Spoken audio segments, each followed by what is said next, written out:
want us to eat a crumble cake. A crumble cake. I like crumble cake, but not so much now. It gets everywhere. Wake up, wake up. In the night, you can't sleep, can't get it right. All those thoughts, they bruise down in the darkness when you were used as fodder, like your sons and daughters. 5G on the line was streaming up well in time. I can't live like this anymore. I can't take it anymore. I need some peace. I need release. And I can't take this anymore. The girl is lying on the floor. Begging for mercy, begging for mercy.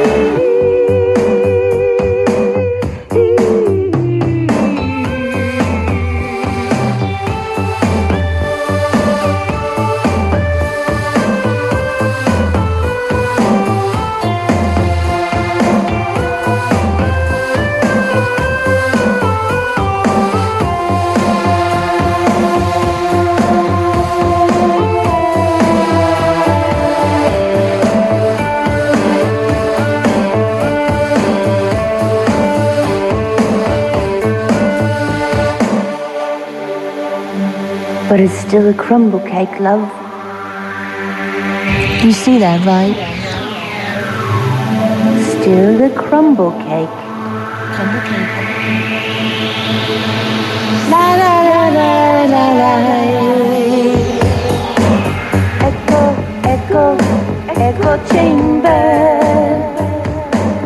The picture to feedback loop. It's a myopia. Trigger words and force. Jousting of the vaccine. Your pineal gland petrification.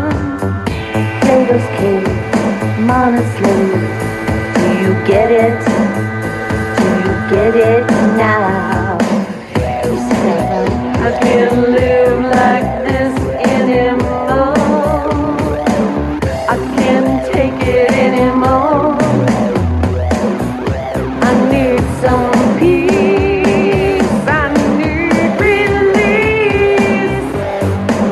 And I can't take this anymore. The world is lying on the floor. Begging for mercy, begging for mercy, begging for mercy.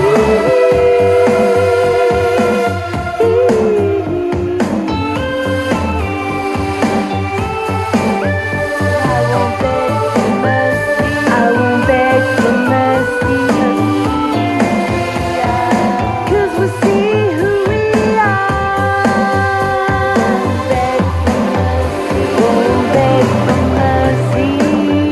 I see who we are. 'Cause I see who we are.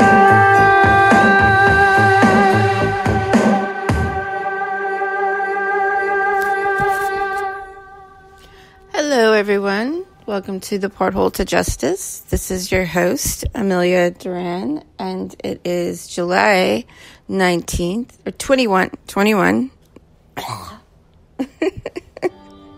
I swear. Okay, what am I doing? Stand by. Okay. It's lunch with Lotus. That's what I'm doing. I'm doing lunch with Lotus. It's been a long one day. I feel like I time traveled.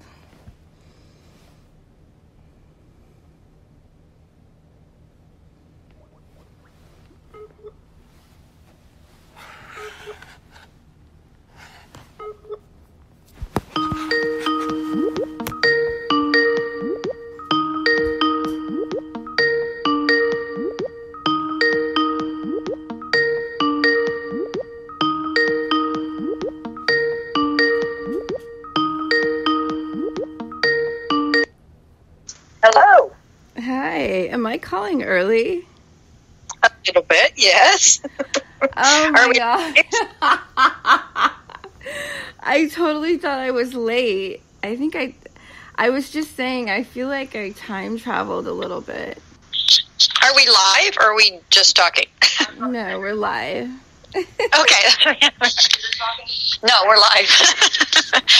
So you feel like you time traveled? What do you mean? We just talked like 10 minutes ago. Did something happen? It's one of those, I think that everyone's kind of in a la-la land right now with what's going on in the world. If you have any knowledge of what's going on in the world in reality, you probably feel like Ray says hello to everybody. Whenever I do 20 on 20, I stay up the whole night. And then it's like the very next night I have like more shows to do. And it's like the whole day stretches into, and I feel like I time traveled.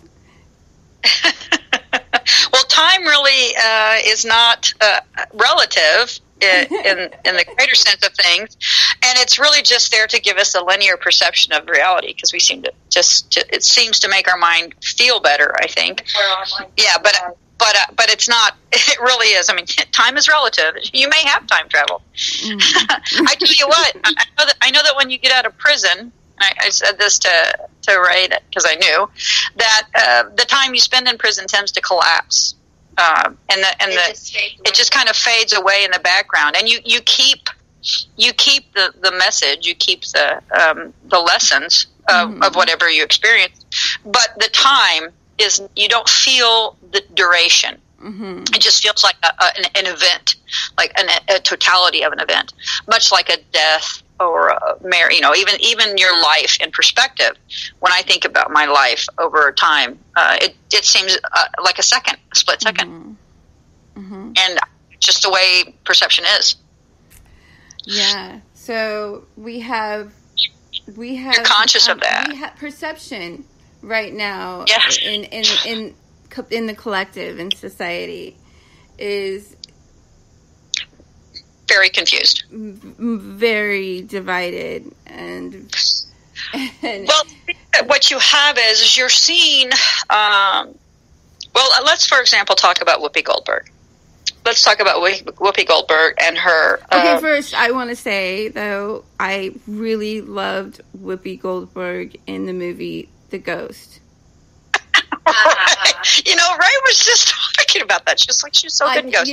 There's a lot of famous people that were good actors, but that doesn't mean that they're not reprobate people. You can pretend to be good all you want.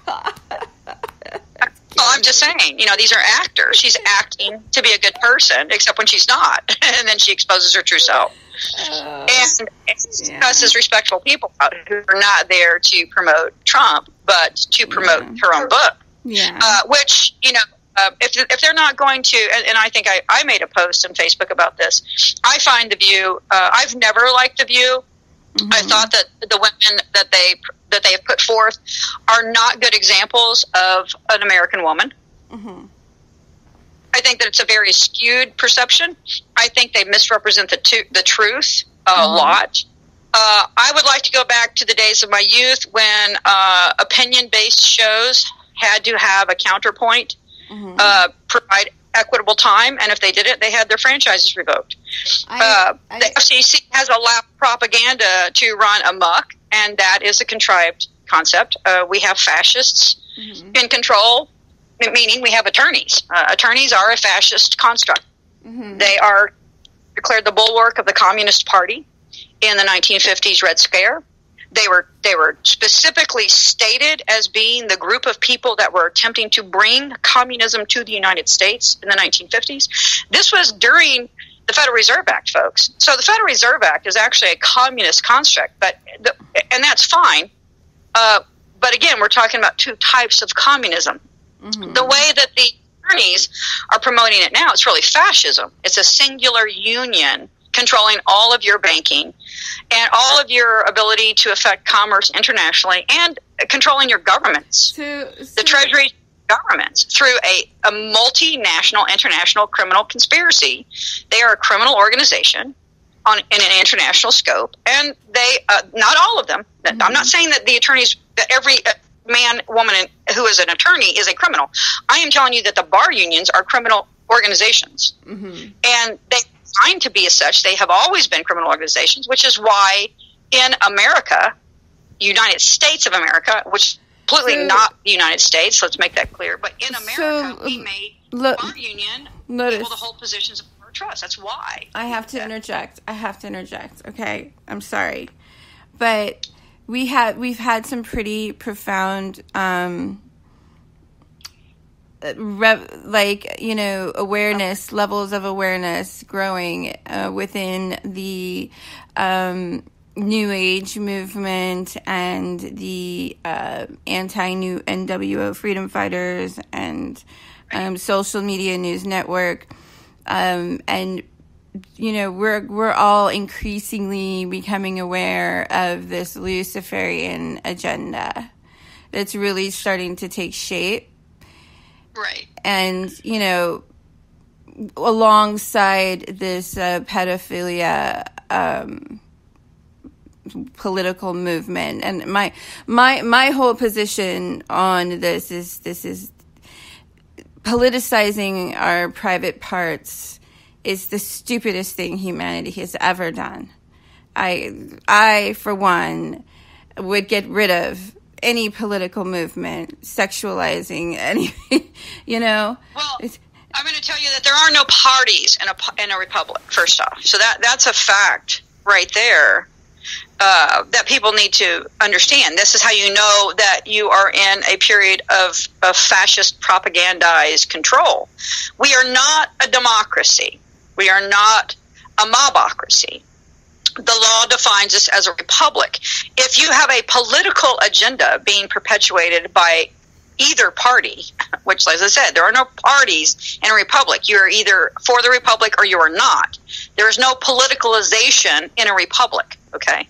So the fact that you have the political people, which are just basically manipulating the law to perpetuate their paradigm, their unlawful and in most regards now openly illegal paradigm, saying that we're a democracy, that tells you right there you have people who are controlling your state which are not complying with the law.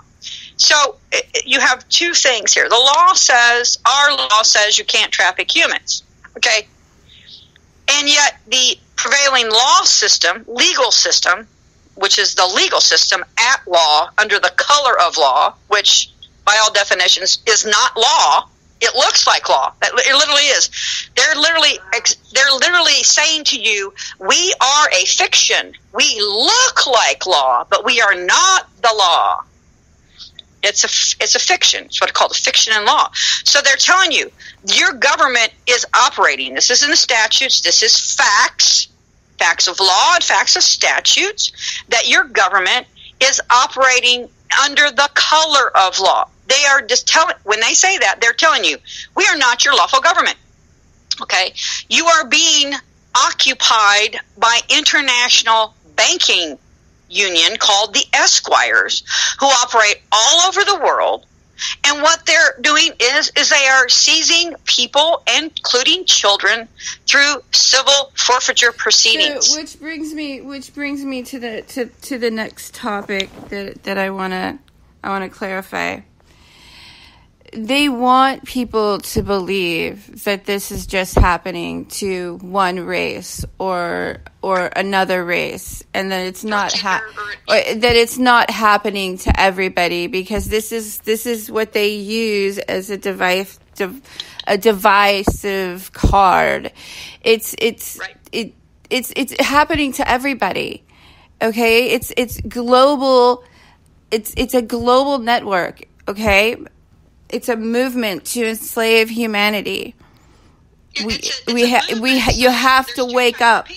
Yeah, it's old vassaldom. It's the same old stuff. It's feudalism. It's vassaldom. It's masters and servants. It's that simple. And if you look into the deep administrative code of these administrative courts, they use the word master for the administrator sitting up there in those black Pharisees robes. They are master and servant relationships. Okay. In their form of commerce, there is not equity in commerce. There is a master and a servant. Okay, that's the old way. That's the old law, and it's well established, and it was established properly in commerce. We, the people, trust that they are operating from not a biased position, even when it's unpopular, or even if it's a politically correct notion. Right. Yeah, because we are based under the law of equity. That is the divine law that Jesus walked. Okay, so they are for master servant in all things. Okay, and we believe that there are certain classes of persons, the living flesh person, not states of men, persons in all capitals, but we believe in our divine construct that living flesh, that includes animals, the breathing flesh of this realm, are all created equal under God. Not in a master servant situation. So you basically have two concepts of law, theology, if you want to say, that are rooted in theologies: Satanism, Baal worship, versus Christendom, Orthodox Christendom. Because in Roman Catholic Christianity or Catholicism, in my mind, is Baal worship. They created a false idol. What's funny is if we ever get into the ability to really talk about the Templar religion, of the spirituality of the Templars, and how they have been maligned, and how they were put down because they created an orthodox male-female iconography of Christ's teaching, which is in his orthodoxy, because he said God is God, Mother, Father. Mm-hmm. So the Templars created an icon that was both female and male, and that's not the Baphomet that the Satanists promote. They've even torn that. It was a female deity. It was basically looked like Mary, okay? Mm-hmm. But it had a female, it was Prudence, if you were to read what Prudence is in iconography. It is a female-faced woman with a male mindset in the back of the head. It has a male head in the back.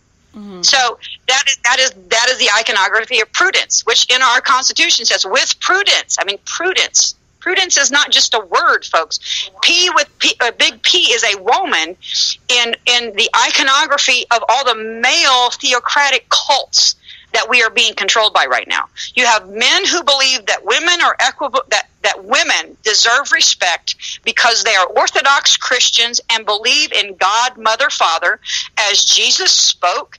They respect women. They protect women. They understand that women are the posterity of our spirituality and our faith and the realm and the law of our world. The law of our realm. They know that if you war upon women and child, you can undermine a culture, a society, a nation, an empire. And they know that women are to be protected. Then you have the other deity that they took the woman out of, which is Roman Catholicism.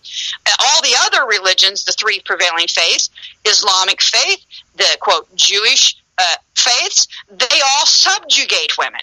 Okay, this is, so if it's going to be between anything, it's not black and white. It's about women and children and men as a community being warred upon by men who hate women and who hate children, and war upon your culture by attacking the women and attacking the children and decimating your culture. Mm-hmm. That is what this is about. And that is how the empires of man cults have been able to oppress their disgusting, repugnant red dragon tyranny upon the entirety of all cultures, of all faiths and all colors and all everything. Because they just eat the sons of men. If you go into a culture and you rip the family apart and you indoctrinate the children into your system of Moloch, mm-hmm. then your system of your theocratic state, and you allow a theocratic state to force children to be fed into that Moloch, then you have taken control of that. You have conquered those people. You have conquered them in the most base methodology, in the root of the family and the spirituality that the coven of the family creates. That is not communism, folks. That is fascism. You have been taught that the communists are coming for the family. No, they're not. The communists believe in the commune of the family, the commune of the community. The word community comes from the concepts of communism, okay? That's what the word communism. It's a world community World despotism and totalitarianism, where they eat your children and feed them into a system of state that is one monolithic Moloch, is fascism. Attorneys are fascists in their ideology, and most of them don't even know it because they're so ignorant of the law that they think that they run around in their arrogance. Yeah, they've been taught it wrong. They have been taught it wrong. When you hear a comment, that's right in the background. They've not just been taught it wrong. No, you and Amelia always apologize. Women should never apologize for when they interject. That's what we're taught.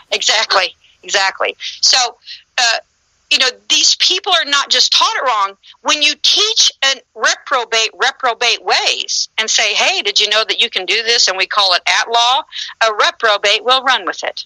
Mm-hmm. When you take a righteous person and you feed them reprobate ways, they go, I'm not going to do that for a profession, because that's what I did in the medical community. I know people who who did take the title of Esquire and practiced it not even a year because they were so disgusted with the aberrant behavior in the profession. So Lotus, aberrant in medical profession. It's disgusting what they think of people and do with people in the medical profession. It's a disgusting, dishonorable profession the way it is managed at this point in time. Lotus. So what we're seeing take shape right now, that what I was talking about was this Luciferian agenda that's really making itself known in pretty blatant ways for some time in the mainstream media. But two women of color be disrespectful to each other on national TV. When I saw Whoopi Goldberg be rude to another woman of color, and that's when you understood what the word color means in law. Color of law is where the word color is your word. When in the old ways someone said he's colored, it didn't mean he's black. It means he was bound by a contract or an oath. So you saw two women who were black in skin tone define how they were colored by their politics and how they treated each other. And I'm going to tell you, Malcolm X would have had a word for Whoopi Goldberg. He would have had a title for her. She disrespected another woman of color who was colored to a different concept of politics than her. She was rude to another woman of her own caste and class in this culture and indignant about it. She has no concept of how she just completely disrespected every black woman who has ever aspired to have a position of respect, and she pissed on every one of them the way she behaved. She is utterly, horribly not an example of what a, quote, colored woman should be behaving like. And I mean of the profession of where her personal opinions lie. Because let's just think about this. Goldberg just insulted a woman because she's best friends with a man of 30 years. Professed to tell this woman what this best friend of hers for 30 years thinks. Whoopi Goldberg has no concept of what Donald Trump thinks, except by the propaganda of her fascist-leaning demagoguery Bolshevism. And that's all she has. That's all she knows of Donald Trump. And she sat there and insulted a woman who was polite enough to not chide her for disrespecting a man she knows nothing about to a friend of his. The woman. Without giving this too much more attention, example. Look, that's where you're going to see it. It's right in your face, folks. I know, but with all due respect, CNN, The View, their ratings are dropping so low because, most people are looking to alternative sources to get, news and entertainment. Absolutely, because they know that what they're watching is programming. They understand why it's called programming now. Mm-hmm. It started off as programming. They've always told you it's programming. And now that's the beauty of the internet. That's really, reality, divinity, and technology have all converged. Yeah. It's going to be really sensationalized, because they're trying to distract. They're trying to distract from real issues. But I would look at that. See, that's the thing. I think everybody should would go and watch that exchange and think about how I just characterized what I saw. It was poor form. It was beyond poor form. It was beyond poor form. Whoopi Goldberg is in the position she is in by privilege. She was chosen by her own class to represent black women. Do you think she represented black women well with another black woman on a nationally syndicated program? Hell no. She didn't just lose her temper. She showed how she takes advantage of her station and her posture that the people gave her and abused it for her own personal design. Doesn't that sound just like the type of people we're disgusted with right now? Yes. People who are using their positions to impose their personal opinions upon all of us and to do it in a disrespectful, disgusting, illegal, unlawful, reprobate fashion. They act like we don't see what they do. Mm-hmm. They think it's stupid. Like, for example, I find it a slap in the face for those of us who are into the child trafficking, for there even to be a suggestion that a Podesta brother has any form of immunity in our country against the crimes that he and his brother and their potential criminal associates may have affected upon children in this country. That's repugnant. They act like we don't know what's going on. These people really believe that we're stupid. They think that Americans don't know when things look wrong upon the face of it. What does a Podesta brother have to do with Russia intermeddling in our country? The fact that he should need immunity, folks, means that... Bad thing? Why is it a bad thing that we have good relations with any country? Exactly. Well, that's one point.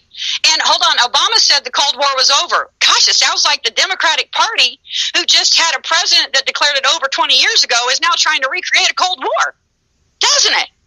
Doesn't it sound like they're trying to undermine, the Russians? So it's okay for the Democrats to trade uranium with them illegally and outside of international law through a third-party provider called the Clinton Foundation. Isn't that what they ended up doing? Weren't they the third-party interloper for the sale of United States American uranium assets to Russia? So we can sell uranium to Russia when Obama and Hillary Clinton and John Kerry are in power, but we can't even talk to the dude and not have every word of a press conference literally gone over with a fine-tooth comb, including wanting to speak to the interpreter to make sure the interpreter interpreted the words right to the Russian people. Wow, Lotus. Lotus, you got so much on your mind. I'm saying, but we have Russia, right? We have that whole thing. You have to understand the fix is in. Okay, if it's true, this is really important. This is an important statement of fact made in the press. If Mueller gave immunity to a Podesta brother who doesn't hold a position of power or trust in the United States government concerning his investigation into Russian interference in our elections, that means that John Podesta's brother, John Podesta was the fixer for the Hillary campaign and the Hillary people in general, from what I can tell. And I use that term fixer in a very broad perspective, okay? His brother is potentially being offered immunity by Mueller. Why would John Podesta's brother know about Russian interference into our elections if Donald Trump was the one who had something to do with the Russians interfering in our elections? So offering actually points to Hillary. Is this regarding the Mueller investigation, or? Because we're talking about Russia. I mean, we're talking about things are being said openly on TV in the press. Mm-hmm. And I'm hoping that people are being discerning as to what these statements that make you go, Mm-hmm. That's that old song in the 80s, things that make you go, Mm-hmm. Okay. Mueller is going to give immunity to John Podesta's brother. Mm-hmm. About his investigation Why would he have anything to do? Why would he need immunity? Because it would mean that he has potentially evidence that's self-incriminating that may lead to further indictments of a greater number of people, because that's the only time you ever grant immunity, is when the information that this one particular person has is of such great importance as it will lead to a broader investigation implying a greater conspiracy. That is the only time that anybody should ever be granted immunity in any construct of law. Okay? Oh, wow, Lotus, you just hurt my brain. So, he who has nothing to do, is not anyway even closely tangentially connected to Trump. They're floating the idea. I haven't seen it in the proper press yet after whether this is true, but Mueller has granted immunity to not John Podesta, but Tony Podesta. Oh my gosh. Oh my gosh. Sometimes it's logic, my friend. Never not a loaded question for you. So, and I'm sitting there going, man, they think we're stupid. Because I'm going, you can't grant that man immunity. You have no authority in the law, Mr. Mueller, to grant that man immunity, because you would then be talking about crimes against the United States being affected by a private citizen, not as an instrument of state, that potentially committed treason against the United States government. Okay, you got to think about it, folks. Think about it. What they're actually saying Trump is doing, it's more and more pointing to the fact that the Hillary Clinton people have done it. So this may be their slow walk, in which case it's divine, because from my mind, and I do truly think it's divine, but I look for the little clues from God. It's, that news was news from God. I'm like, well, they're just de facto, that Podestas are involved in the whatever happened in the, the election.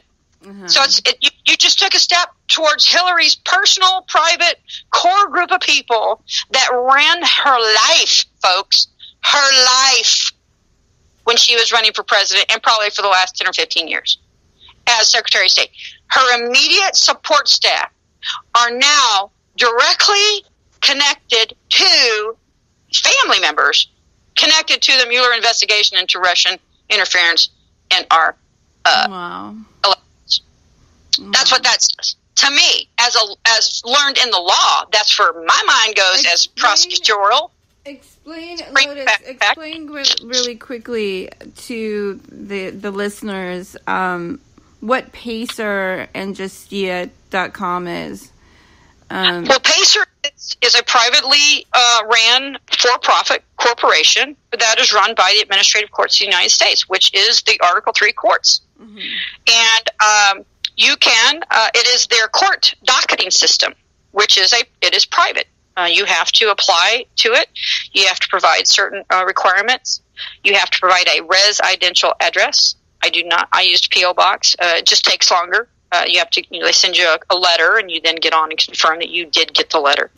So they actually offer that lawful option, and it's where you can get on and look at case files, and then there's a charge per page. It's 10 cents a page, but I think the maximum is 30 pages per download, where you can actually get online and research these cases that we talk about all the time, my son's case. And it's public records. That is deemed the publication. So we have a published public record, okay? Yeah, so I need to make that. I'm going to say this again.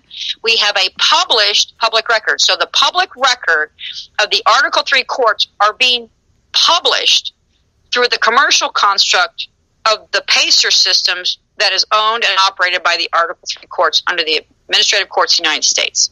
It's a very particular statement I just said about who is running what. So everyone who is engaged in law should get on PACER, because it's the public record. If it's not on the public record and I have a private record on my docket, it still exists in law, because I'm my own clerk. I have my clerk keep theirs. So I have records of things that are not on the public record that were removed off the public record. I have proper documentation between them and me that it exists and it was placed there, but they didn't provide it. They hid it off the public record, and that happens in cases of national security and or things that they deem that should be not put on the public record for variety. Usually it's it has to be usually for the safety, national security, or tagged something under that. It can't be for purposes of affecting fraud. That would be criminal. Lotus, so can you share, that's what that is. Can you share just a little bit about yourself personally? Like why you know all of these codes and history, so much about history and law, and just how did Lotus come to be a little bit, to be Lotus? Well, as my mother says, I was incarnated here.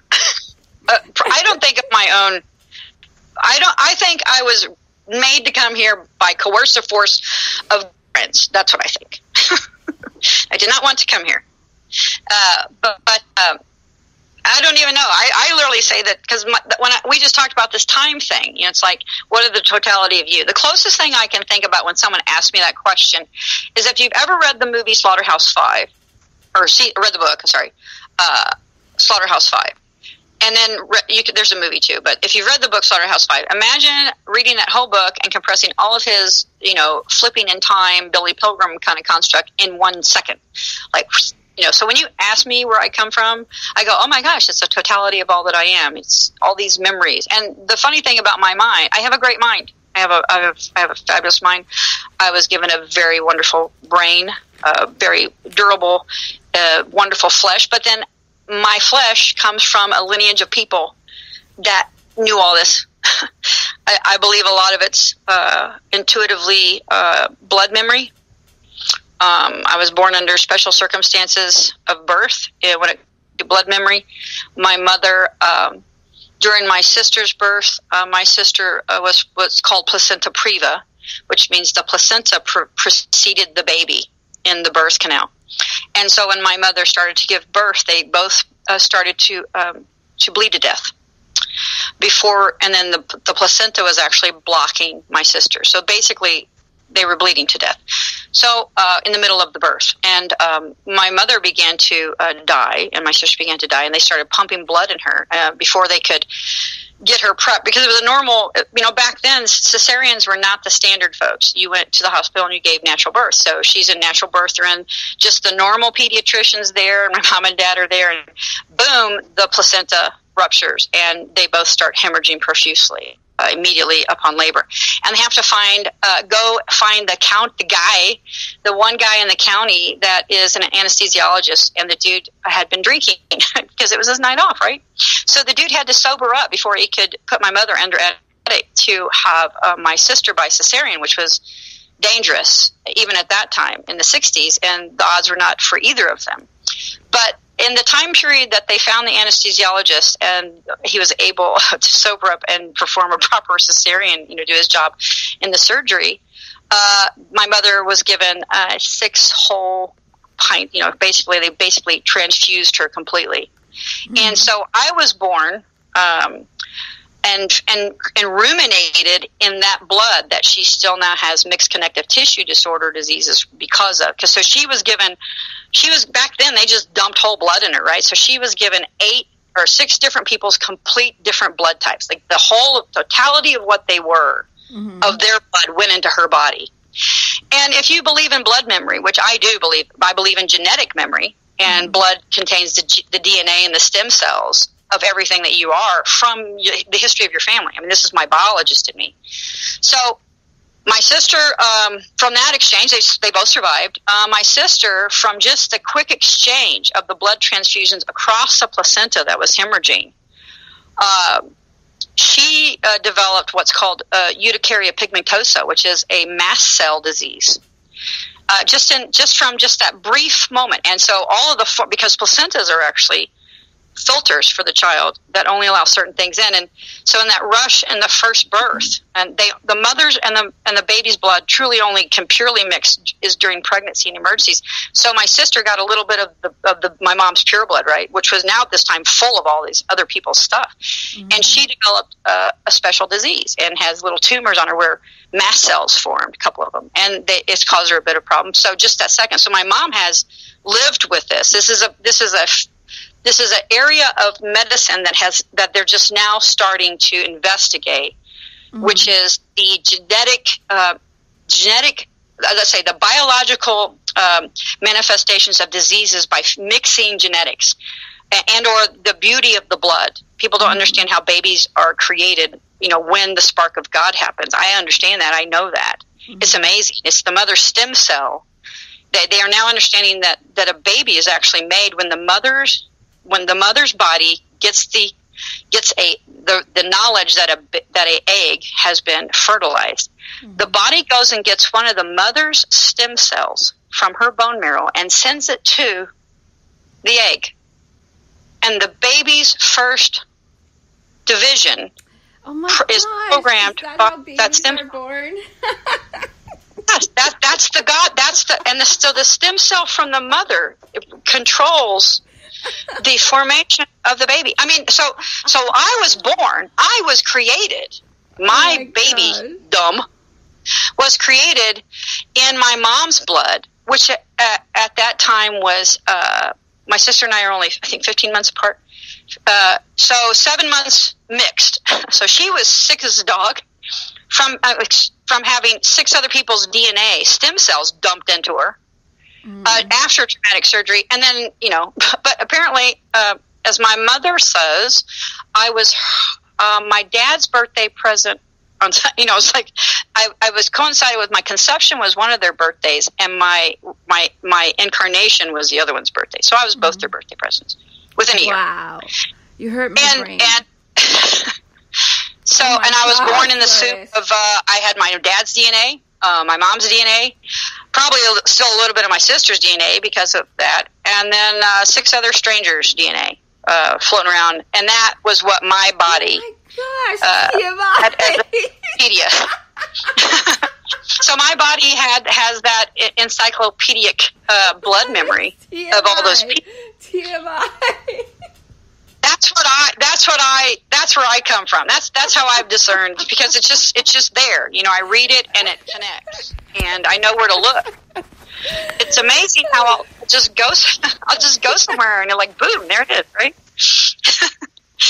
Oh my like God. how I just showed the whole world. What else was a hot topic? And then hold on, but this is discernment. I'm trying to explain discernment to people. Okay, so a lot of times. Okay, good. I'm sorry. Discernment is when you take the facts at face value and you tell them what they say to you, and not listen to the propaganda. Okay, don't let other people present something to you and let a talking head. It's called critical thinking. Right. It's called, critical thinking is the first step. Discernment is when you actually actualize it and look at it in the greater constructs, all the maxims of the construct you live in. That's actualization. Critical thinking versus not everyone who thinks critically has actualization in the Buddhist sense, has ascended to enlightenment. Critical thinking is required to get to enlightenment. There is another step, which is discernment. What is fact, what is not? Because you cannot find the golden path if you do not move aside the bullshit. Mm-hmm. Okay, there's always the veil. Okay, I remember metaphor and allegory. The veil of Lilith, the lies, the deceptions of Satan, blah, blah, blah. Okay, they're all telling you there is something in front of you that is a lie, that you see through. Get out of your own way. That is in your way, that you need to push the curtain. Okay, Wizard of Oz, the man behind the curtain. Push the curtain aside. Take the propaganda and go. Be gone. So she's telling you to get out of your own way. Get out of your own way. Move your own veil aside and look at the facts. For example, if I were to go back to Whoopi was from the heart, so I'll give her that, but she definitely wasn't using discernment. She had become a victim of her own propaganda. That would in lawful constructs, that would define her as insane. She has bought into her own delusions, and is now judging others with them. Okay, and this is a very good example to segue into this thing.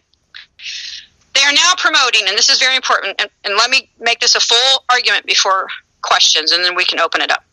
There's now an argument in the pedophile community that, well, I was molested at 9 and I was harmed by it, and so I should be able to do it to another 9-year-old. Okay, stop right there, because here's the problem in that argument. They're defining themselves as all right and not being harmed by it is their own definition. Well, see, from their own perspective. This is a dangerous fine Absolutely. line, because you have a group of pedophiles that don't necessarily identify as victims. So listen to what I'm trying to say. They don't identify as victims. Well, most victims of childhood molestations don't, because they've been groomed to not be. That's what I'm trying to explain. As I said, let me finish the argument before you make comment, because you have to look at that statement and go, okay, the grand presumption is that there's nothing wrong with you. Mm-hmm. And I'm looking at that person that says that and says, you have proven that there is something wrong with you by saying there's nothing wrong with you. Mm-hmm. Regardless, your perception, and I'm talking to the person saying something that repugnant, you're clearly delusional, first off, because the premise is they perceive that they're okay mentally and that they're normal people. Wanting to have sex with children is not normal. Well, let me just play like devil's advocate. Okay, for example, I think about murdering people, but I don't actually murder people. But I don't usually tell everyone that. Right, but you don't get to impose your... Right, well, it's not even that. It's not even that. You can't do it. Yeah, you don't think I could be an evil genius and be on the wrong side of law with what I know? Hell yeah. Do I choose not to do it? Hell yeah. Right? These people want to actuate their own narcissism. Because, I mean, they really are. You don't get to say, well, I'm fine by what was done to me, therefore I'm going to say it's okay for other people to do it to other people. You don't get to do that. You don't get to oppress your opinions about your ruminations of self-worth upon other people. That's the warring upon other people. We should make it legal for other people to do it to all children. That's a step of insanity. Mm-hmm. Because well, I don't have a problem with being a murderer.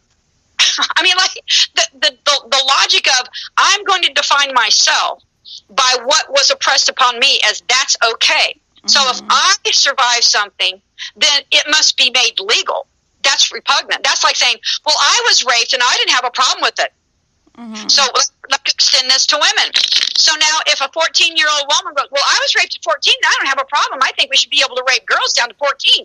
Let's not just talk about children. Let's move it just to a gender. Mm-hmm. Because that would mean that women, and I find this odd, and then again, this is the warring against the men. This is the misogyny of the man cult, because they're teaching men they're eating the sons of babies by warring upon them, they're getting our boys hooked right out the gate on talk about the war of sexuality, right out the gate. Yes, absolutely. They put the child into the Moloch machine. That man that is saying, I had sex with a 45-year-old when I was 9, and I'm perfectly fine, and I don't have a problem with it. I don't feel like a victim, and I think it should be legal. Mm-hmm. He's saying, so that's his premise. Is he basically saying, I benefited by having sex at 9 from 45, and I think all children at 9 should have the same benefits I do. Okay, that's an insanity. Yeah, and first thing is that hands off the kids, okay? They don't get a second childhood. Yeah. They don't get their innocence back, okay? The end of story, okay? Hands off. All children off the table, period. And his perception of self in a mobocracy. See, that's the problem with democracy. Because their opinion is if we get enough of a squeaky wheel, we can make anything fly, including legalizing men being able to have sex with children of any age. Mm-hmm. And I mean any age. Mm-hmm. Infant. Why 9? Why 9? Let's just take it all the way down. But here's the point. And I'm going to try to say this as politically correctly as possible. That is the warring upon the red dragon misogyny, the man cult construct, where they think that they can sexualize, have sex with, and I don't mean sex in a physical, loving sense.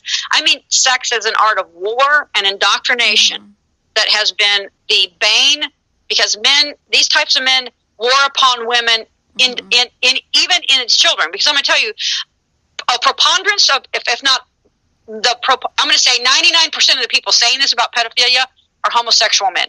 And they're homosexual men because they were misogynized. They were had fellatio sex and had been raped as young boys by gay men. And you know how that happened? By families taking their sons out on the streets and these people coming. I mean, they were taken advantage of in the sex trade by this pedo culture. And I'll talk about it because I'm gay and I can talk about it. I've seen it. We need to talk about it, but I mean, we have to go, like, let's break it up into pieces, okay? The pieces is these people don't feel that they're victimized. Okay, that's fine. No, good for you. I'm glad you survived child rape. There's many facets, and I don't want to be insensitive, but I also want to be a little bit of the devil's advocate in the argument, just because, you know... You go right ahead and be the devil's advocate for someone like that. I have no intention of it. I mean, no, I'm not saying that by any means, I'm not saying it makes sense at all. I'm just putting it out, you know. Let's try the counterpoint. I mean, we'll try to abide by what we wish Whoopi would do. We'll try to present a counterpoint.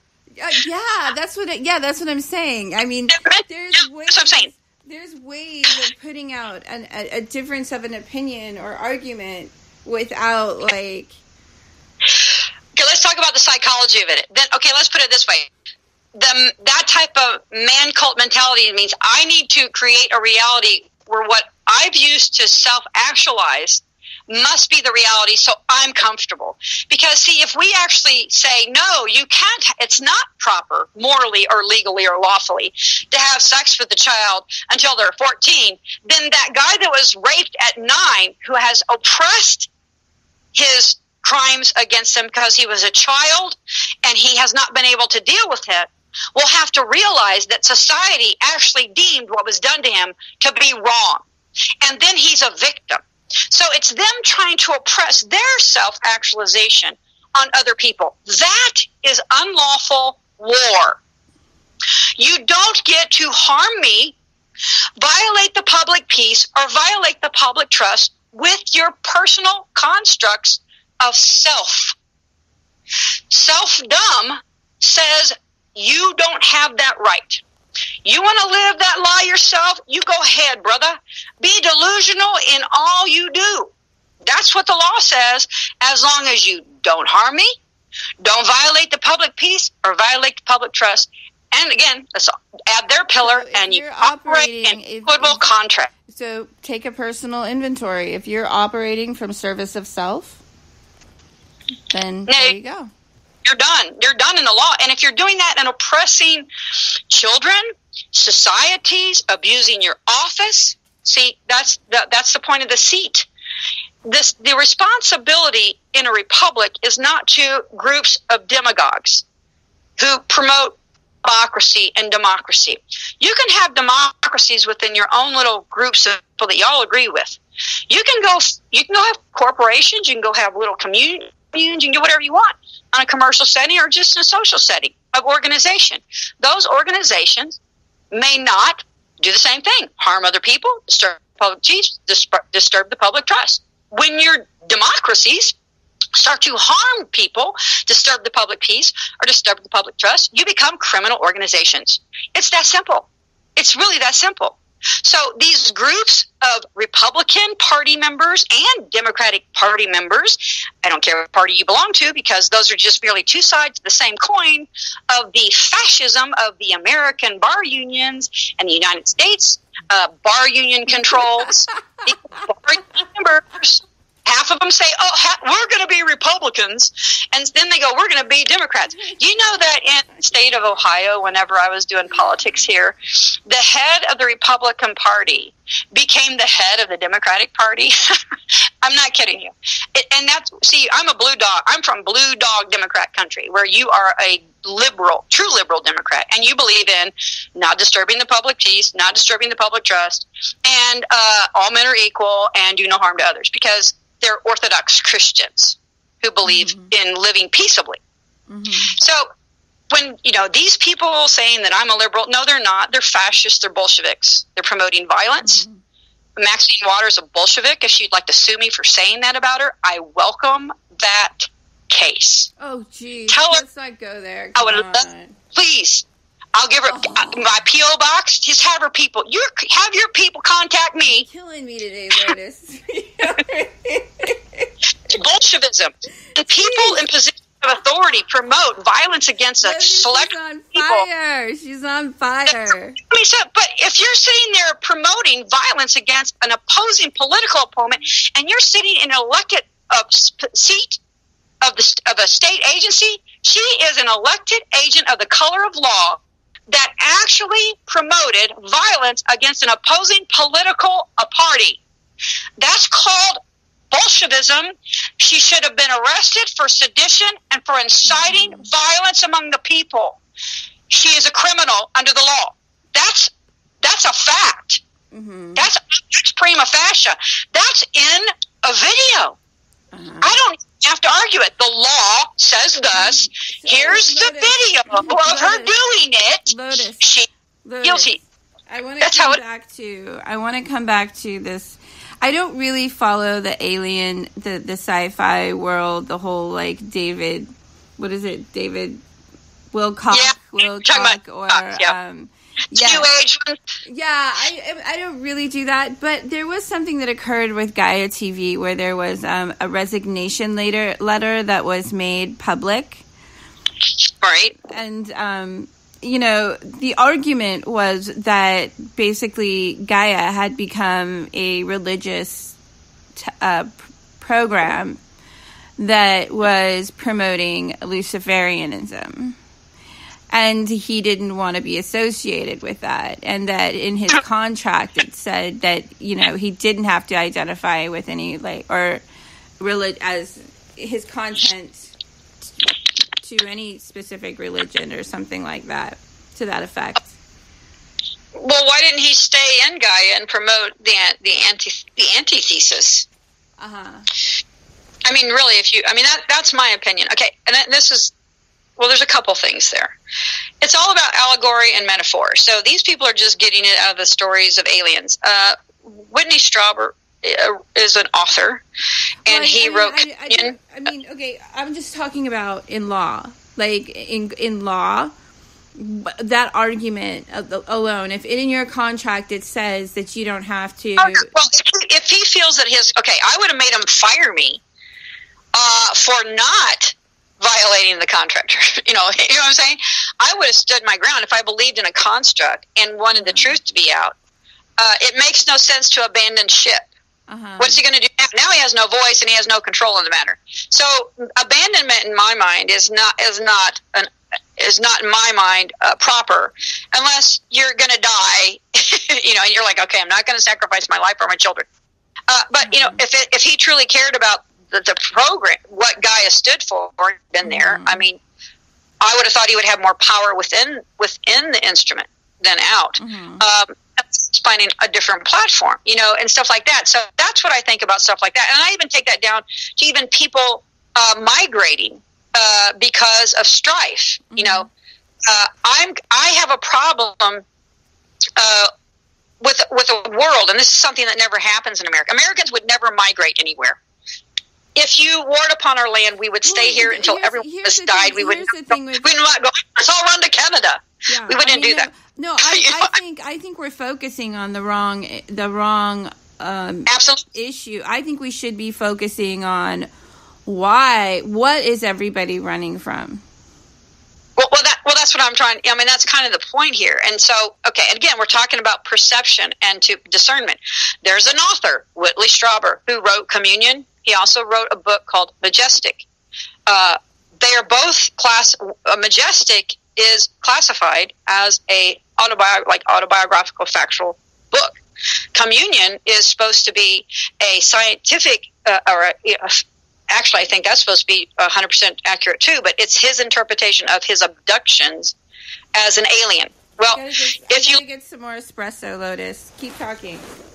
Okay, so if you look at the first book, and they made a movie about it. You could go watch the movie. It has, I can't think of it. I love this actor too. Some of my favorite actors. Anyway, he's talking about, it's a description of what happened to him when he was abducted by Greys. Okay. Then in the book series of The Majestic, he's actually talking about how his father, and again, this is not classified as fiction, folks. This is classified as a truth, autobiographical, him disclosing again more about his abductions, where he goes into how his father worked for the government, how Greys target humans, that they make Manchurian candidates, that there are people within the government that have been genetically manipulated and or energetically manipulated and are controlled or in liaison with Greys and all this other stuff. So and he brings forth documents, and he talks about Majestic is the program that was instituted by the United States government under military jurisdiction and or executive branch jurisdiction, where when they had the Roswell incident, where supposedly we first ran into the Greys, right? In the Eisenhower period, they took everything related to aliens and moved it over to a program called Majestic, where they split it up into, I think, 11 agencies, and none of the agencies would ever talk to each other. They didn't intercommunicate, but they only reported to like one central division. So only one central group was controlling the information being brought to them from 11 agencies, who none of them spoke to each other, and they each had a very narrow statutory mandate in the collecting of information concerning aliens, which is a really big term. Okay, so Whitney Strauber, and I'm exactly like our media, our mainstream media. Right. Well, it's just so. In one of his first publications, which I don't have it anymore, you know how they have a quote at the beginning, like there'll be the title page, and then there was there's the title page, the back page has all the publication dates, and then there's usually maybe like a dedication, so the dedication page, and then a dedication page, he basically, and I wish I could remember the quote, and I haven't been able to find it, but he says it's basically, are they angels or demons? And so he translates, because he writes all these books about the spiritual construct of being abducted by these Greys. But then in the second course, he talks about how he feels they're evil because they're manipulating humanity, and that there are humans that are in league with them and all this stuff. But he's also saying, and yet, are they demons or angels? Are these the fallen angels? So it's all about metaphor and allegory. In that respect, in my mind, I have no problem seeing the allegory and metaphor between alien constructs in the New Age, modern era, and the concepts of demons in the Bible. I mean, I don't, and if you learn, here's the thing.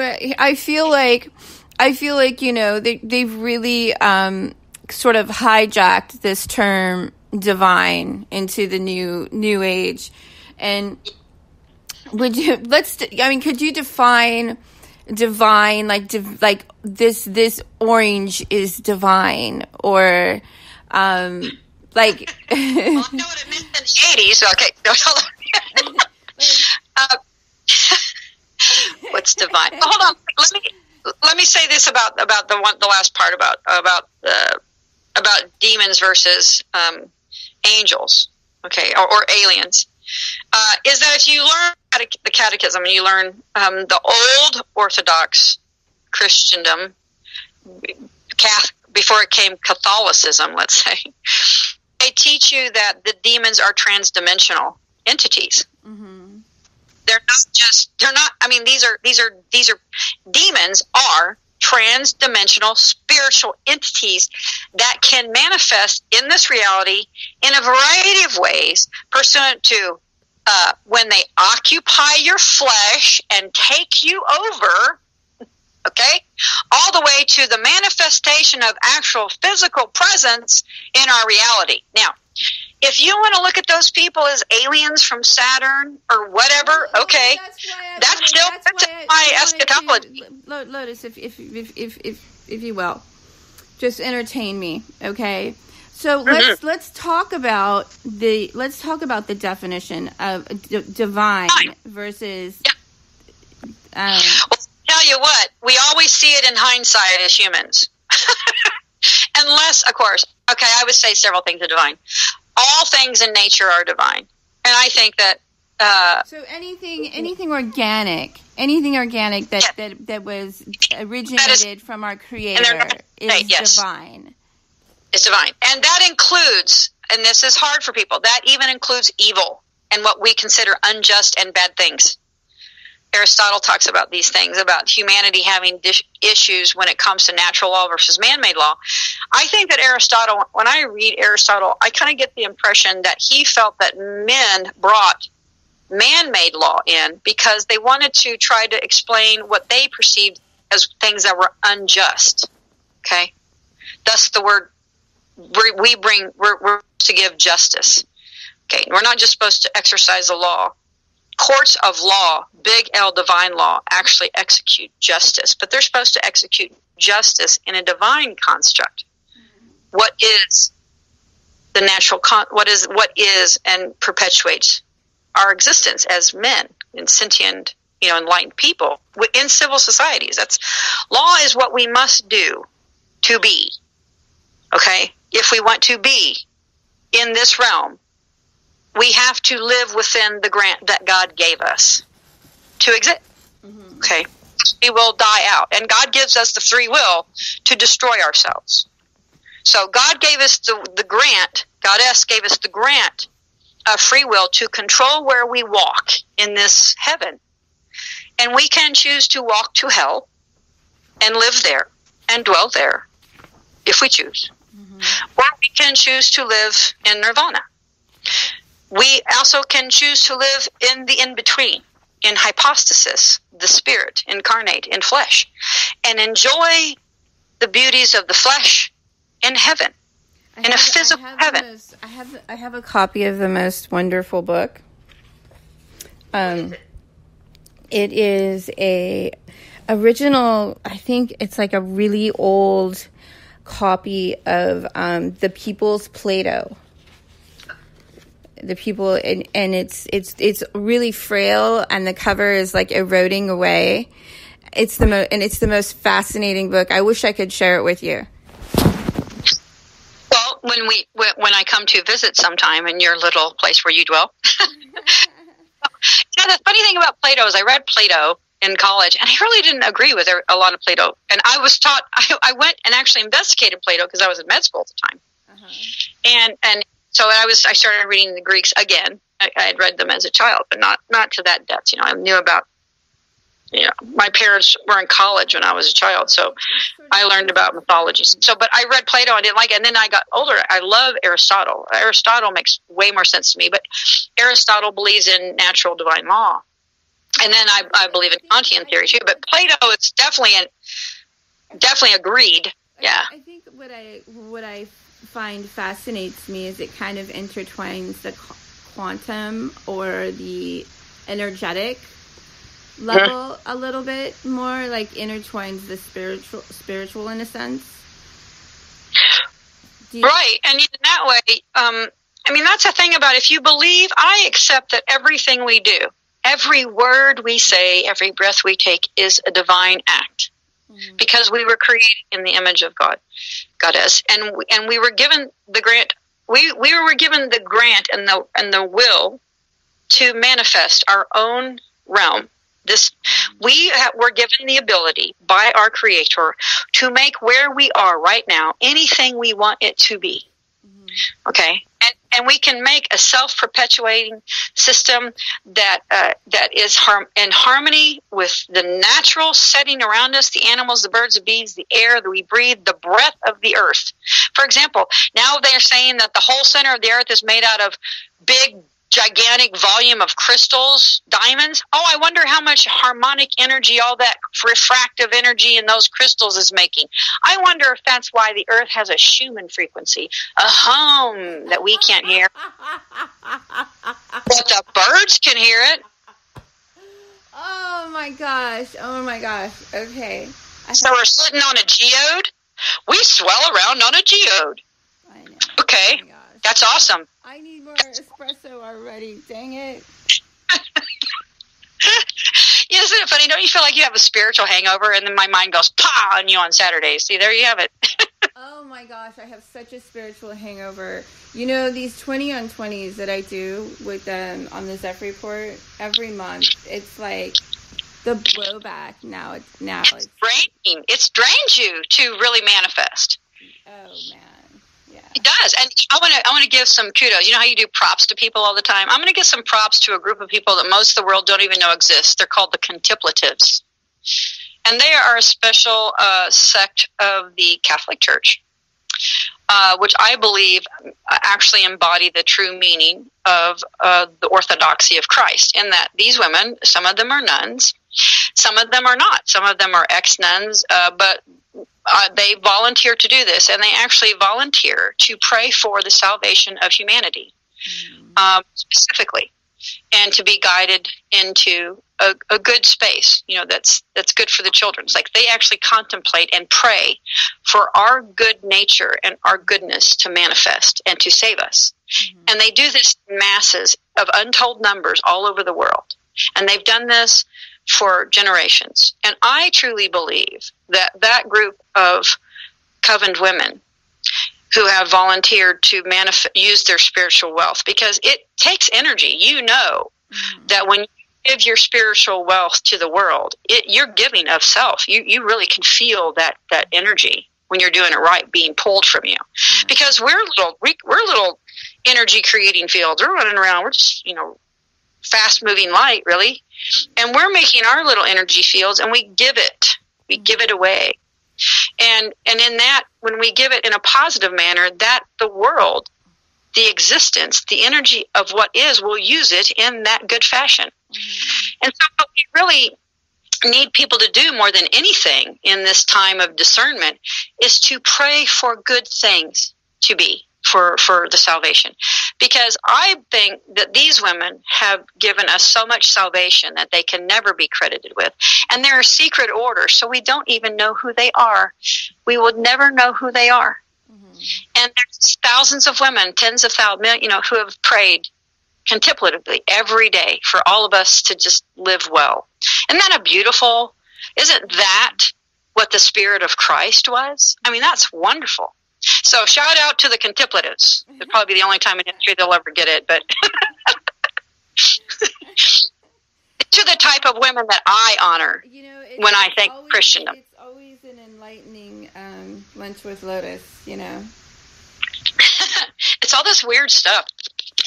I used to tell people that I have a plethora of minutia in my mind, but the thing is when you start looking, you can see the connectedness, and that's really how my mind works. I have it's a form of autism, actually.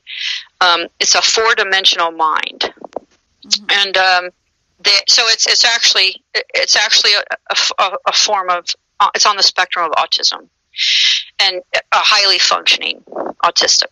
So I mean, if I were to do it on a biological or psychological construct where there's a category to put me in, I would say that that's what it is. I always look at I guess my outlook is kind of like you can either create mountains or you can move them. Mm-hmm. I can do both. Yeah, and it's kind of like it's kind of like having an intimate relationship with reality, to where, yeah, you can move them. You can move mountains. Right. And if I were to, and this is so interesting to me because to me, speak of this, and go ahead. Because we've lived in this, like sort of contrived reality of everything's good, all light and love, and everything, everything's perfect, that all of this darkness has been able to flourish. You know what I mean? Like you don't remove darkness with more darkness. Right. And that speaks to, let's speak to the hypostasis of Christ. And when he talks about the innocence, stealing the innocence from children. When you're a child, you are born in knowingness and in hypostasis. You are born innocent. Okay, so and then we talked about the 3 states that we are allowed. We can walk willfully and live and dwell in this realm and create hell on earth, or we can create heaven on earth.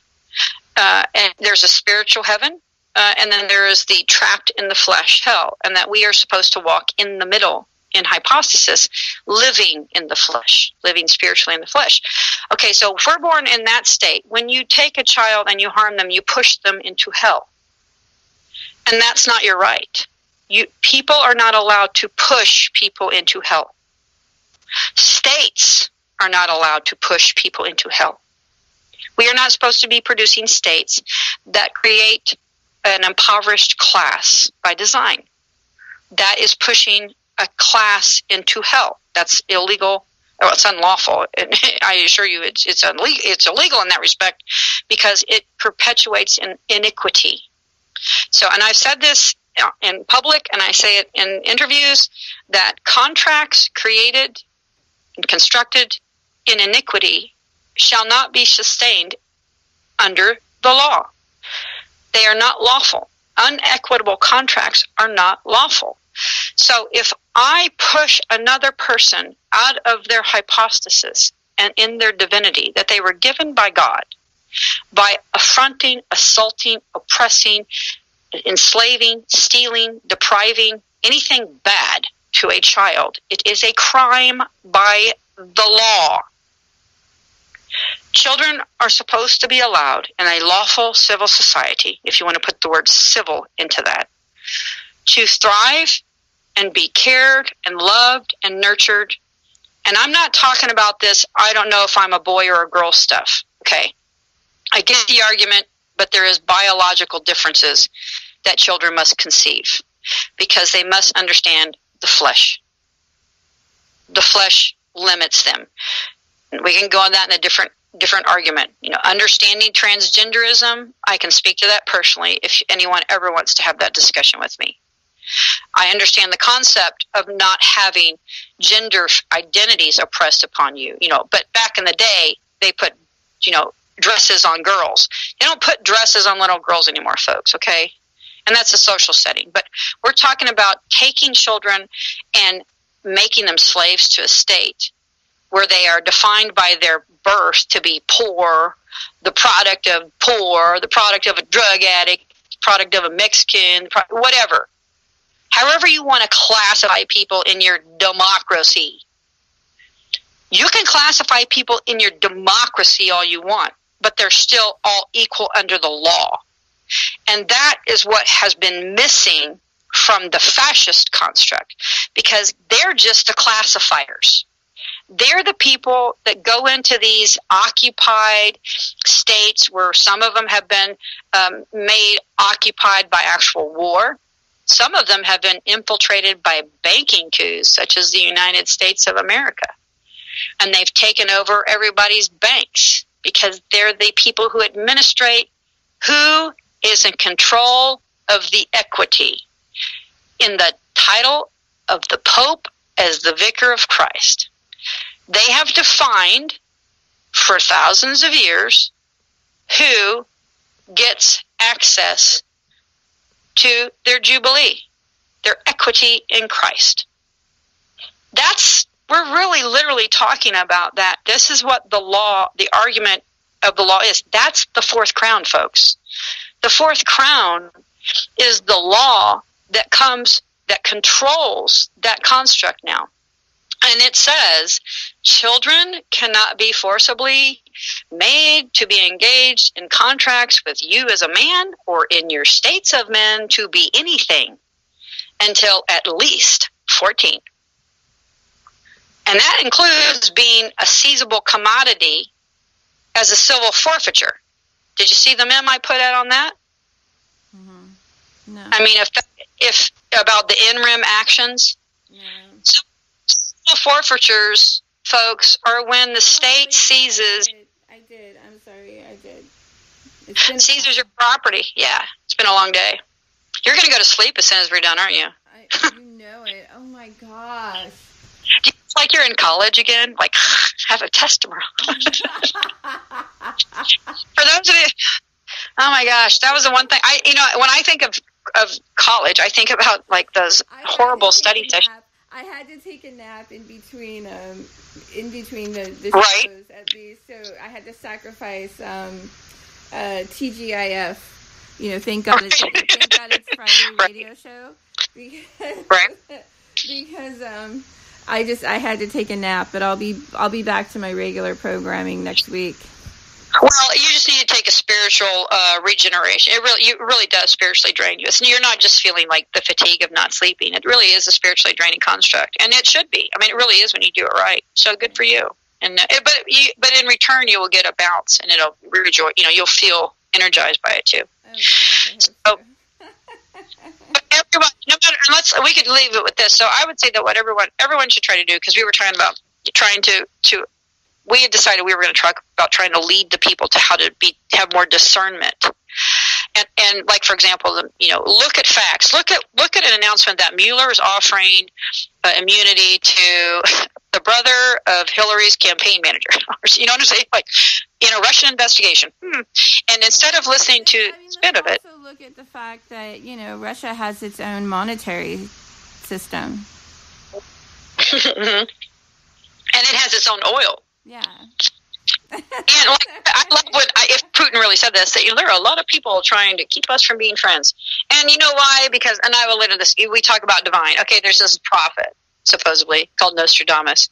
And one of his quatrains, he talks about how the second Christ, he talks about the Antichrist, supposedly, in his little prophecies, about the final Antichrist, and how it will, that basically we will have heaven on earth after the way it's perceived by the interpreters, basically Russia, and the new lady of the new world, which is America, join forces and vanquish the enemies. So if you believe in that mumbo jumbo stuff, okay, you're one of those Satan worshipers. They believe that if Russia and America become friends again, that we will do what happened last time with Russia when it came to fighting a corrupt Roman Empire, is that the Roman Empire will be vanquished again this time, and we'll take their treasury over, which is what we're supposed to be doing anyway. But so they're keeping Russia and America from being Prussia, not just Russia, Prussia and America, because Prussia is the church too. The Church of Russia is also included in Prussia. They don't want Orthodox Christians to understand that Russia and we have the same religion. And most people don't know that they are Orthodox Christians. Americans are Orthodox Christians by our governance and by the foundations of our moral principles. So are the people of Prussia. Okay, so we are spiritually sisters, and they have always had this false Cold War that they have propagandized between the people, because we actually have equitable spirituality in the churches we follow. So that's one reason for this propaganda of fascism to be perpetuated, even in a prophetic sense, from where they stand, is if Prussia and America join forces, they're done. But the fact is, they're already done, because I believe that's already happened. But just remember this. But Putin says there's a lot of people trying to keep us from being friends, America, and Mueller potentially granted immunity to the brother of Hillary's campaign manager. Come on, that's great news. Great news there. So look at it for that. I wanted to talk about one other thing. I need to wrap it up. Absolutely. But just talking about procedure in government. And just interaction with, people that, in the medical field and the AKA Bar Association and all, I think if people were just familiar and knew about procedure, they might, and they knew what was really behind all of these agencies, they might reconsider their dealings and how they deal with people. You know what I mean? Well, just in general, I think that in general. Well, I think that's another distinction between Orthodox Christians and others. We always see, and it comes out in the Catholic precept as Catholic guilt. We always perceive that that God is always watching, and that you are always subject to and should hope to earn the favor of your Creator. And these people who are reprobate of minds and spirit and heart, or all the above, or one even, they don't think that they're ever going to be caught, or they don't think they'll be judged unless they get caught. And even if they get caught, they think they'll hire an attorney who's a friend of theirs to get them off, because he's a sophist and he knows what judge to bribe with the baby. You know what I'm saying? So they have a different perception. And that's that is actually a Roman maxim, which I've talked about on your show, that the Romans actually feel that it's not the crime in the doing, it's the crime in getting caught. Mm-hmm. So these people think that anything goes as long as you don't get caught. And then when you get caught, that's when you're a bad Roman. Mm-hmm. I mean, they really are that repugnant, just do whatever you can to whatever you see, because you're the man and you can do it and you're strong and you got a sword and she's weak and that's a baby, and kill the men you don't like. Mm-hmm. It says in the Bible, and this is how you know the Bible really speaks to two different faces of man and deities. Lotus, I need more espresso. Well, just put it this way. I agree. Moses was told by their God that he could divide the spoils of war, even women and babies. That's not my God. That's what they do, and that's called Romans. It's in Romans. Okay, so it's telling you this. We really are talking about just the two concepts of life coming together. We live in an incredible time. So let's talk about the Greeks. Let's go into that whole era a little bit. Just, Logic and reason. Uh-huh. Mathematics. Uh-huh. Philosophy. Yes. Astronomy. I mean, they were discerning. That was a period in my mind of enlightenment. But again, you have to understand, they had to create a culture that elevated men to have the time, and women, to contemplate such things. Okay, I love the Jetsons. Do you remember? Did you watch the Jetsons? Or are you not old enough? I mean, the Jetsons were a big deal when I was a kid. So, yeah. In the Jetsons, he's always coming home going, "Oh my, those 3-hour work weeks are killing me." Or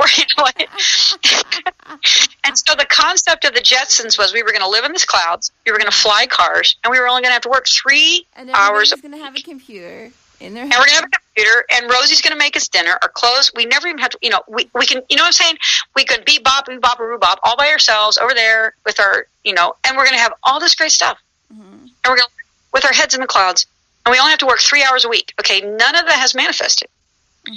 So, there is a society when people talk about, oh, we don't want AI. Okay, service machines that are made by humanity are problematic if you try to make them have logic and reason, because most of humanity doesn't use it, and they affect evil everywhere. Okay, so I think there's a reasonable fear, and this is the reason why Bitcoin is not stable, should not be a security, is because you cannot say that something created by a machine that a human made is eternally secure. I think this is why divine in law is key.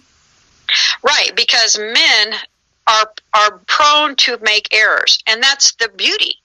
We're allowed to make errors to learn from them, not to say, oh my gosh, we're perfect.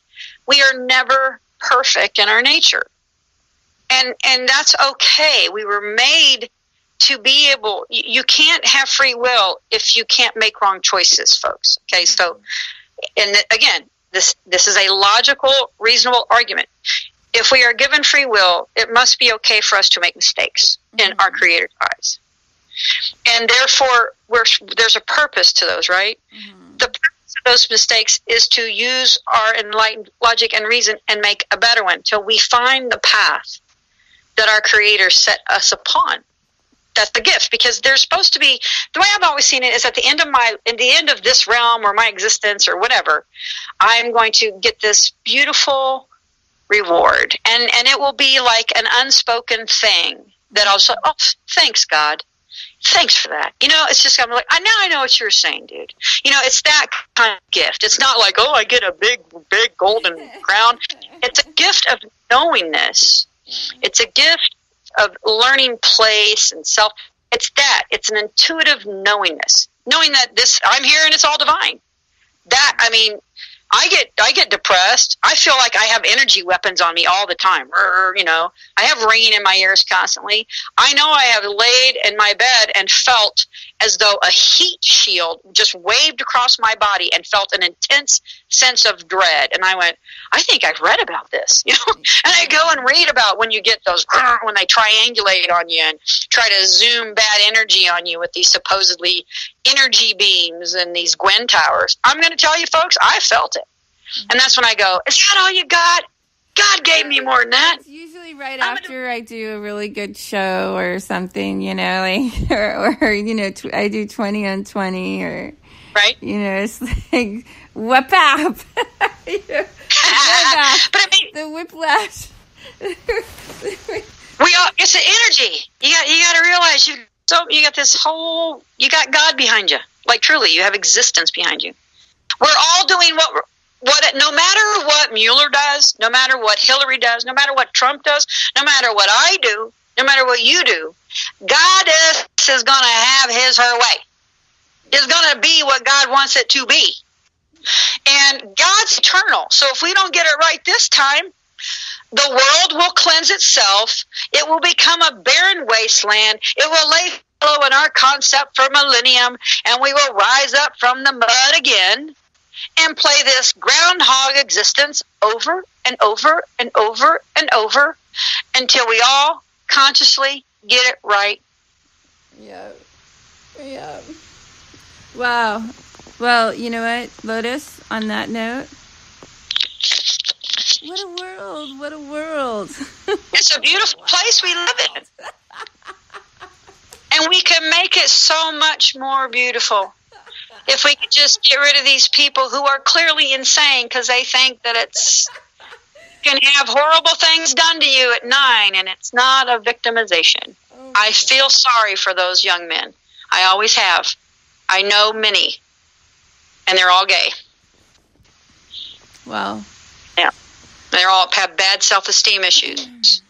Deep down. Those are my friends. That's from my experience. I can't speak to these men here. But well, it's horrible. I personally, I don't generalize, it's No, I'm talking from my friends. I mean, I have very good friends. Most of them are dead, yeah. Most of them are dead from AIDS, so. But, yes, that's another day, another story for another day. I love you. I'm not dead. I'm still here. Absolutely. As long as I'm here, I'm going to manifest goodness. That's what I'm going to do. I'm going to take names later. Yeah. And leave a trail of law and let them try to tear the pillars down. It's not going to happen. It's quite a legacy, Miss Lotus. Well, listen. We've all done it, though. We've all done it. That's the beauty. That is the beauty of it, though, right? That is the totality of humanity. We're all arguments. We are all in lockstep with what is going to be. Mm-hmm. It is going to happen. Whatever God wills to happen will happen, and we have to remember that. And it's going to happen in God's time. Goddess's timeline too. There's no rushing Goddess's plan. I tell you that right now. You just do what you do every day. Head up, or chin up, head down. There you go. Chin up, head down. Keep it up. Maybe I'll make it up to you guys, and I'll do a special live TGIF Friday, like during the week or something. Like totally confuse the shit out of everybody. We've just both been so busy. We really have. We used to do, we do shows in the middle of the week. Everybody believe it's Friday during the week. I know we did it one time. When there was that holiday craze. Like really piss everybody off. It did. That's funny. Sorry. That's what happens whenever you. Oh my God, that month. That was the month.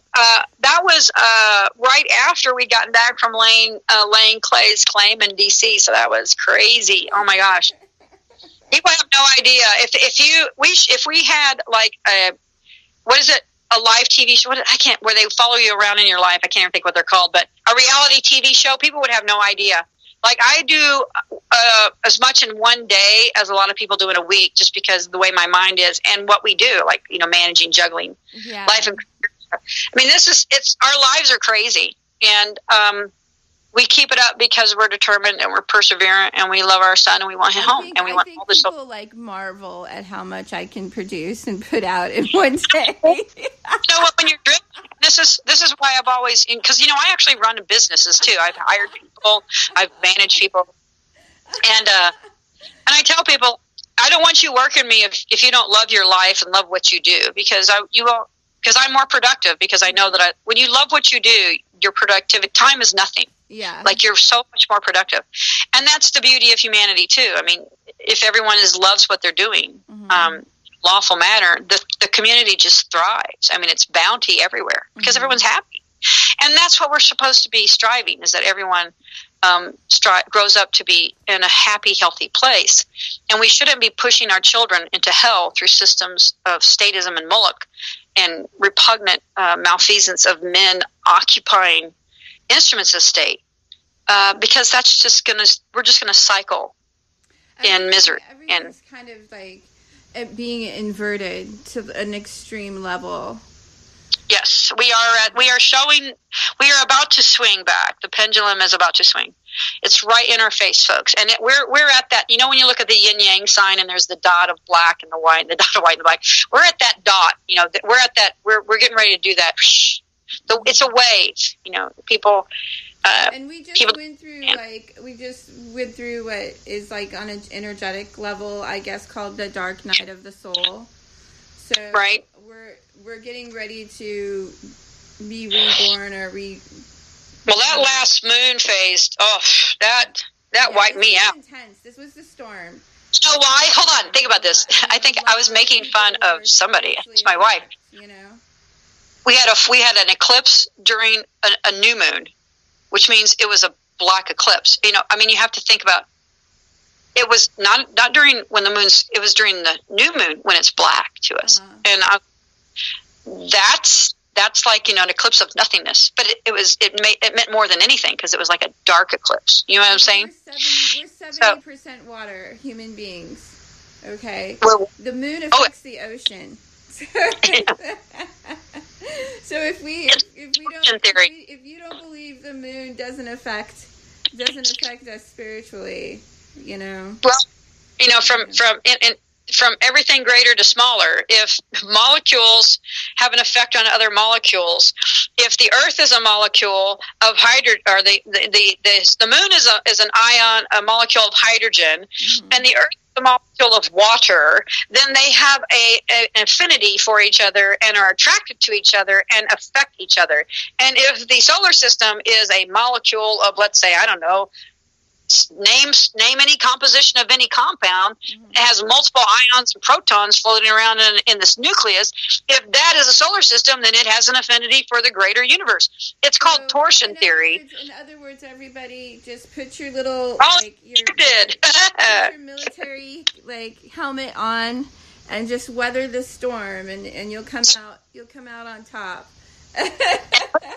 Put your pine cone out the top of your head like they always do, and have discernment, and just push the propaganda and the minutia that is there to hide this, because we're just coming to what we're doing is we're finding out, because of the information age, like I said, divinity, history, and technology are all coming together. I mean, it's this perfect storm. I always tell people, we're not in a revolution, we're in an evolution. I believe, and I've said this from when I worked in Occupy, that we were in a new renaissance, that we are in the tip of a renaissance of humanity, and that as soon as our minds just flip on that dime as to, okay, yes, our history was horrible. Okay, glad we have that codified as what we used to do is bad. Now we're going to go the new way, and we're not going to do that to babies on a general sense. We have this one construct of thought that's also kind of trapping us. Is that our culture has been raped and has been targeted the most, or one or the other, or this, and we're we're sort of repeating that cycle in and amongst each other and humanity, like keeping us trapped in that cycle, when we should be more focused on healing that wound and doing what's for the greater good of everyone. Now we shouldn't be staying trapped in that. Well, and again, it's the same mindset as the guy says, well, I didn't feel I'm okay, even though I had sex with a 45-year-old guy when I was 9. So it should be okay for other 9-year-olds to be raped, because I turned out okay from my perspective. I'm fine. I would vote for letting 9-year-olds be molested. Okay, that's basically what he's saying. Mm-hmm. So it's the same mindset for I am the victim. Mm-hmm. So you have people that are saying they're not the victim, and then people going, I'm the only victim. The people that I look like and I think like, we are the only victims in this reality. So the perception that you're not a victim from something you clearly should have been by law, and pushing that upon everyone, or believing you're the only victim, and you're the only victim that should be recognized, and you're the only victim that should be heard, and your victimization is the greatest of all in all the history of the world. Mm-hmm. That is just a saying. Dude saying that when he got raped at 9, it's not a big deal, and he turned out to be just a great guy, which I'm sure he is great, but he's got some serious issues if he wants to have sex with a 9-year-old. And he needs therapy for that, and he needs to address his victimization. If you believe that these issues are just isolated to America or your state, or that corruption is isolated incident to, our country, no, this is a global issue. This is happening worldwide. And more importantly, to have that. India, where, it's like a caste system, so most of the men work and the women stay home. So the majority of the war has been on the men, and I think in that sense. Most of shouldering the responsibility. Women, there's some trappings of, like I said, you need to understand gender roles for one, but also, they also based like the beginning of the war on the men, and they did that intentionally because absolutely the men of that region, they warred on the men of that region, and they absolutely. And well, not only that, but then they forced the men to feed their own children and women into the system. Mm-hmm. And that is the warring upon the woman and child to eat the sons of men, folks. Mm-hmm. That is Revelations. That is a red dragon. It's Revelation 11. Okay? Mm-hmm. And go get the most true original tongue reading of it you can get, where it has the subtitles. And it specifically says that is the red dragon chapter. Okay?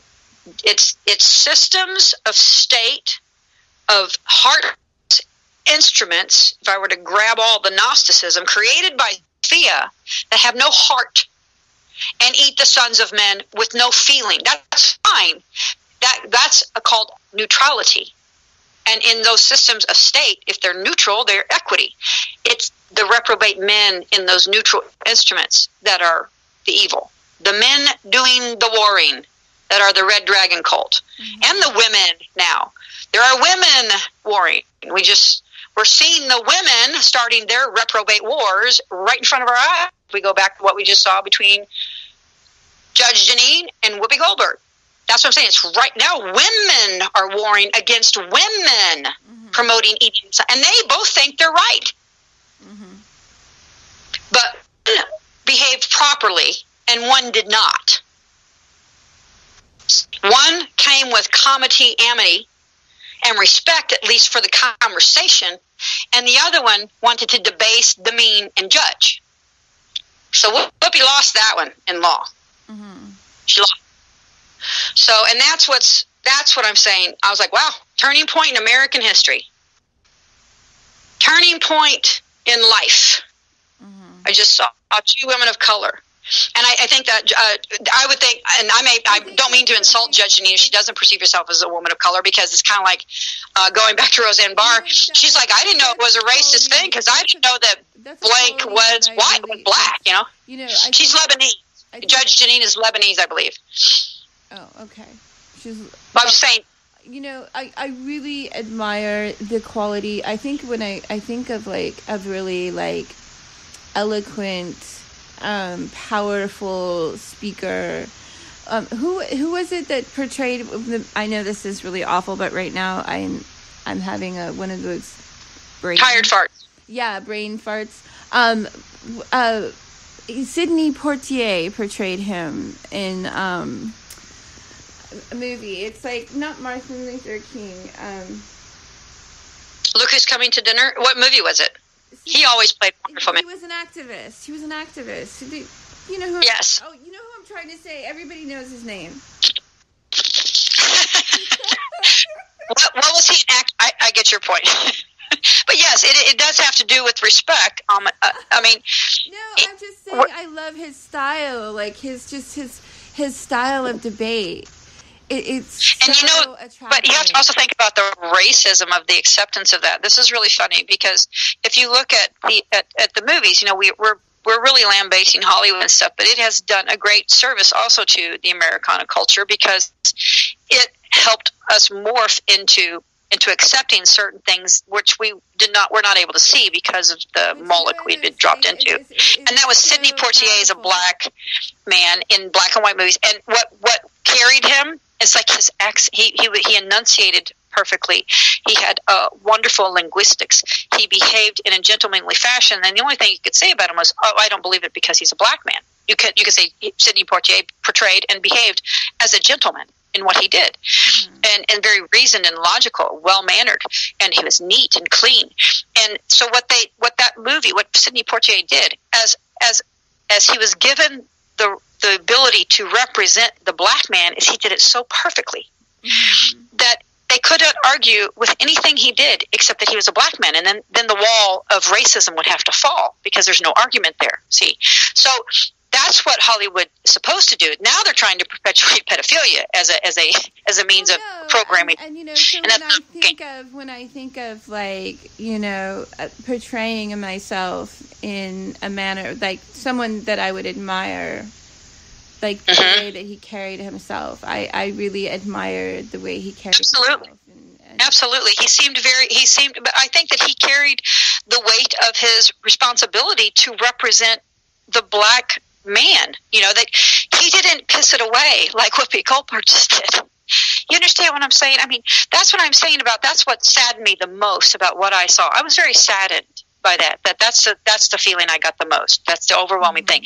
When I saw two women of what probably a classical white supremacist man would deem as a colored woman in that respect, argue disrespectfully with each other on national TV in political opposition in a disrespectful manner towards each other, I was very saddened by that.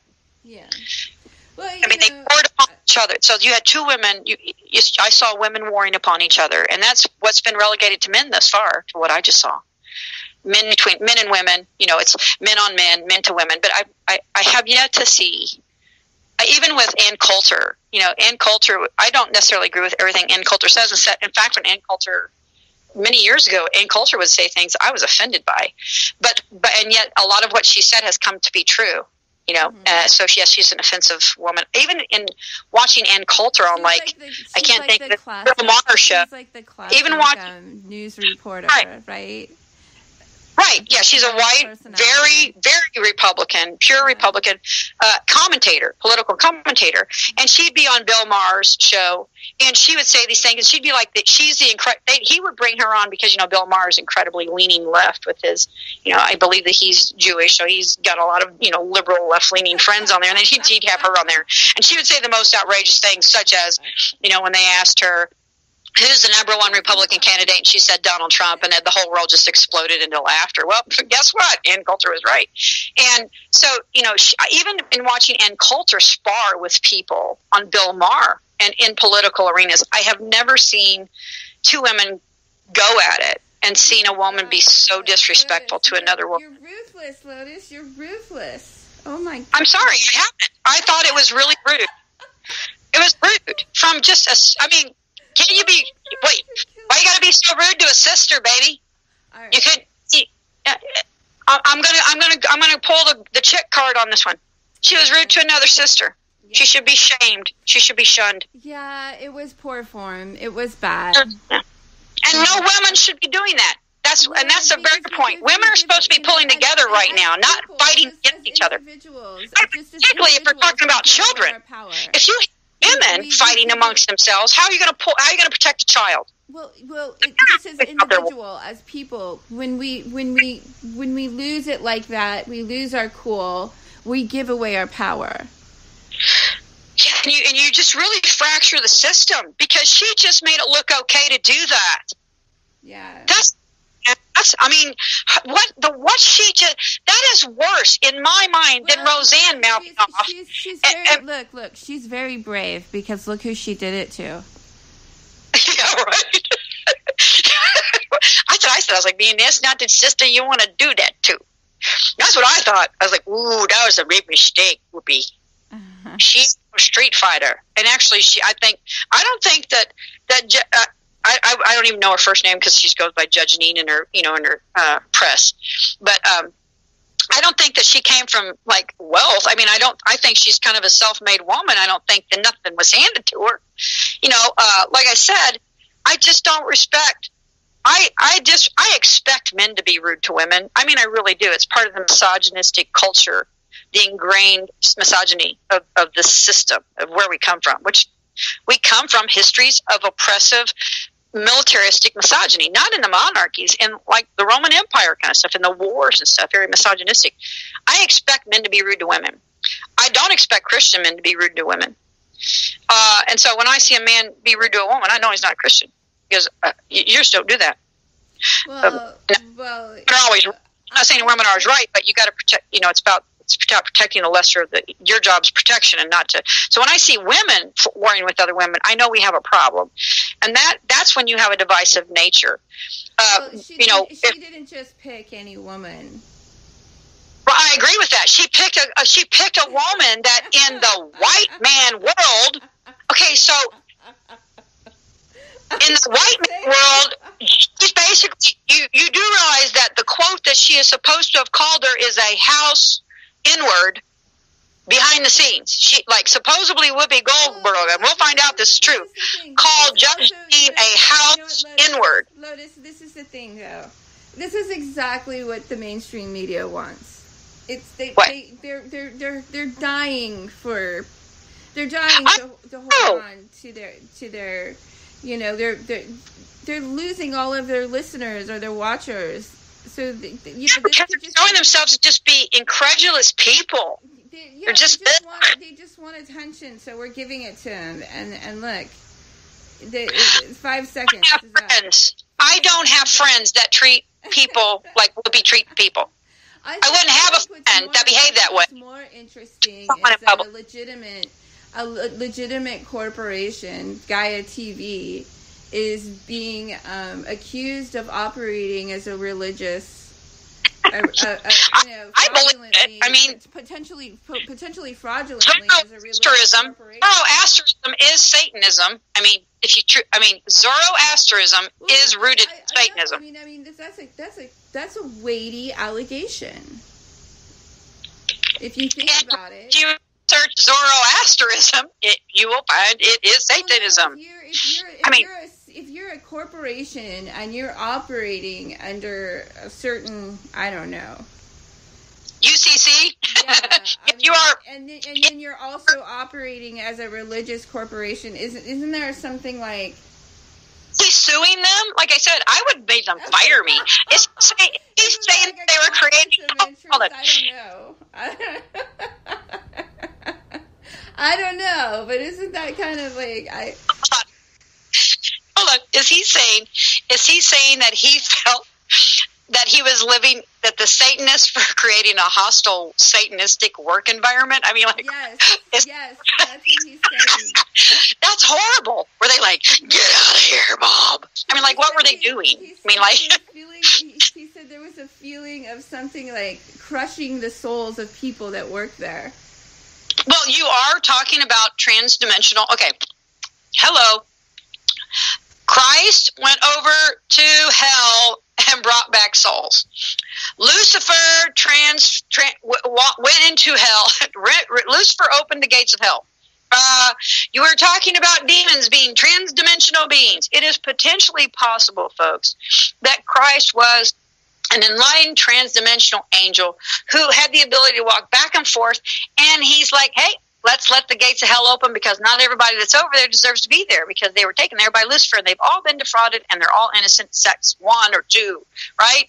So Christ was talking about going over into hell to save the souls of the innocent. That's one of his preachings, saving the souls of the innocent, which live in hell. That there's a presumption that there are people in hell that have been put there by Christ, by Luciferian constructs for punishment for their deeds. Mm-hmm. And Christ says they don't belong there.